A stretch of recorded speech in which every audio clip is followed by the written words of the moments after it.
ఎందుకు ఏడుస్తున్నావు మా తల్లి? ఏంటి ఇది? సూర్యని ఎప్పుడు కలుద్దామన్నా ఏదో ఒకటి అడ్డు వస్తుంది. పోనీ ఫ్యూచర్ లో సూర్యతో మాట్లాడదామంటే ఫోన్ లేదు. ఇప్పుడు కలుద్దామంటే వాడు వారణాసి నుంచి ఎప్పుడు వస్తాడో తెలియదంట.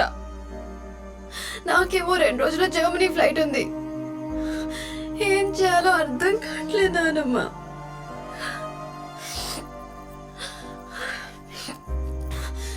నేను వారణాసి వెళ్తాను.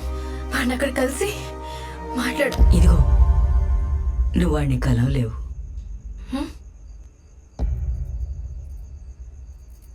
ఒక్కసారి ఆలోచించు. నువ్వు వాడిని కలిసుంటే 2019లో నువ్వు వాడితో ఉండాలి. ఉన్నావా? వాళ్ళ నాన్న చనిపోతాడని నీకు ముందే తెలుసు.